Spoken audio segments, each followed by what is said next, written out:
Today, boys and girls, we're going to learn about rounding decimal numbers. Before we begin, let's review rounding decimal numbers and think about these points to remember. Decimal numbers are rounded in the same way as whole numbers. Look at the bottom of the page and you'll see the hundreds chart that we used for rounding early in the year. Remember, we walked across that hundreds chart from one 10 to another 10 to decide where to round our numbers to. You can see the pictures of students actually walking on the chart. And remember, we said we could imagine in our mind that a little dog was chasing us and we wanted to get to a safe house and we wanted to get to the closest house. So think back and remember those steps, because those are going to be the same steps that you use when rounding decimals. The only thing that's going to be different is now your place value chart is going to have decimal places as well, or numbers that are less than one whole to the right of the decimal point. Pay close attention to the place value that you are asked to round to, because remember, your number or your answer can only be right if you round to the correct place value. Let's start by reviewing our learning intention for this lesson. This is SOL 4.3b SE. Remember, you have these notes in your notebook if you want to follow along with them. I will round decimals to the nearest whole, tenth, and hundredth. And again, to round decimals, you use the same rules as you do for rounding whole numbers. And these are the steps. Number one, find the place value by drawing your place value chart and underlining it. And we're just going to go over the steps, but you'll see the steps being used in the next part of this. Number two, circle the number right next door. Remember, we would put the little circle around our eye and to remind us that we had to circle the number, and it kind of looks like a 0 too, to remind us later that you would turn that number into a 0, and you go right next door, so to the right of the place value that you're rounding to. Step number 3, now look at the 2-digit number you've made. Remember that you can have numbers that are up to the hundred thousands, and even in 4th grade we go up to the millions place. So you may have all of those place values represented in your number, but we're going to narrow it down to just the 2 digits, meaning the place value that you're rounding to, which is the digit you would underline, and the number that's right next door, because that's the number that's going to help you decide where you round to. All of the other numbers we'll go back to at the end and either write them back in or turn them into zeros. But we're going to focus on just those 2 digits so that rounding numbers is a lot simpler. Number 4, write the high 10 to the right and the low 10 to the left. Remember how we looked at one row on the place value chart. So if you were rounding the number 11, if that was your 2-digit number that you had underlined the digit and circled right next door, 10 would be your low 10 and 20 would be your high 10. And then you want to put them far enough apart so that you can write all of the numbers in between. So 11, 12, 13, 14, 15, 16, 17, 18, 19 need to go between that 10 and 20. Step number 5, draw a line between the 4 and the 5. Remember that there are going to be 9 numbers in between your high 10 and your low 10. There will be 9 numbers. If it was an even set, we can say, okay, these 4, I'll go to my low 10. These 4, I'll go to my high. But it's not an even number. So remember that we talked about those math nerds, as we affectionately call them. And we said that they decided that there had to be a rule to help you know which way to go, because you just can't randomly pick where you're going to go. So we draw that line between the 4 and the 5. So anything 4 or less, we go to the low 10, and 5 and above, we go to the high 10. Step 6, circle your original number, that 2-digit number, and then round it to the nearest 10 without crossing the line. Again, we're going to have an example in the next part, so it'll be clearer when you actually see it being done. And the last step, number 7, the digits to the left of that 2-digit number you leave alone, and anything to the right you turn into a 0. So let's try an example. What is 43 and 67 hundredths rounded to the nearest tenths place? So they've identified which place we're rounding to. Remember, we need to annotate first. So we're going to round this number to the nearest tenths place, and you should annotate every question in every subject, because there's always something important that you're looking for when you're answering those questions. And there are your answer choices. So step 1, going back to our steps, again, you can look on in your notes. 43 and 67 hundredths. We're going to round that where?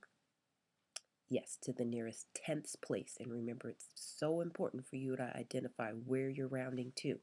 And how can we identify where we're rounding to even better? By putting a place value chart around our number. And there are columns to make our place value chart. Remember, this is a decimal, so our place value chart is a little bit different. We're going to think about that width chart. And that W stands for the whole, which is also the ones place. And we have to remember that they're not going to tell us that the whole is the ones place, but they are frequently going to ask us to round to the nearest whole. And we have to know that that means round to the ones place. And we can identify that because it is always to the left of the decimal point. Anything to the left is a whole number. Anything to the right is less than one whole. Remember, your decimal point says and. So when you read a number, the only time you ever say and is when there's a decimal in it. So that's our I, our little dot in our with it chart. The T stands for tenths. Then hundredths. And remember, we have that th on the end of those place values to let us know that these numbers or digits are less than one whole, or they're representing less than one whole, just like fractions represent less than one whole. And this number doesn't go to the thousandths place, but don't forget that there is also a thousandths place in 4th grade out there that we need to be aware of, because sometimes we will be rounding to the thousandths place. And there's our width. W for whole or ones place. The I is your decimal point. Tenths, then hundredths, and thousandths, your width chart. Now we have to identify the place that we're rounding to. Again, we said we want this to round to the nearest tenth. So the 6 is the digit in the tenths place. And like our step says, underline in step 1 the digit that we are rounding to, or the place that we are rounding to, which is the tenths place. Step 2 tells us to circle a digit right next door, and right tells us the direction we're going in. We're going to the right, and we circle that 7. I've removed the place value chart only to make it a little clearer to see. So we've underlined the digit we're rounding to, which is the tenths, which is a 6, and then we've circled right next door, which is a 7. We're going to make all those other numbers or digits in that number disappear so that we can just focus on that 67, the place we're rounding to, and the number that's going to help us decide where we're going to round it to. Write the low 10 to the left. 67, remember counting by tens, 10, 20, 30, 40, 50, 60. 60 is the 10 that comes directly before. 70 is the 10 that comes after it. So we're going to write that one to the right. And then you need all of the other numbers that come in between. So it's like taking a row off of your hundreds chart. And there they are. 61, 62, 63, 64, 65, 66, 67, 68, and 69 are between the low 10, 60, and the high 10, 70. Again, there are 9 numbers in between there. So in order to decide which way to go, we have to have a cutoff, and it will be between the 4 and the 5. That's why we draw that line there. Remember, we said if that little dog is chasing us, that's like our wall. You can't go over that wall. So everything from the 4 and below, 4, 3, 2, 1, would round to the lower 10, and everything from the 5, 5, 6, 7, 8, 9 would round to the higher 10. So now let's go back to our two-digit number that we created at the beginning by finding the place value and looking right next door. That number was 67. In step 6, you need to circle that number. Now we're going to decide where we should go. We can't go this way because there's that wall that we can't cross, or that rule that tells us that this is the cutoff. So we would have to go in the other direction and round 67 to 70. Going back to your original 43 and 67 hundredths and rounding that number, you notice I wrote the 70 that we just rounded it to right underneath. And then we know our last step tells us that anything that's to the left of the two-digit number we just created we need to leave it alone. It stays the same. If there were any digits to the right, what would they become? They would become zeros. They would become zeros. Remember, when you circled the digit here, it kind of should remind you of a 0. And then you can remember that that digit becomes a 0, and anything that would follow after it to the left would also become a 0. So 43 and 70 hundredths we know has the same value as 43 and 7 tenths, because 43 and 70 hundredths is not a choice in our answer choices, but we will have to know that that value is the same. We wouldn't read it the same way, but we can put as many zeros as we want to the left, and it does not change the value of our number. So our answer is letter D, 43 and 7 tenths. Now, here are some examples that you can try.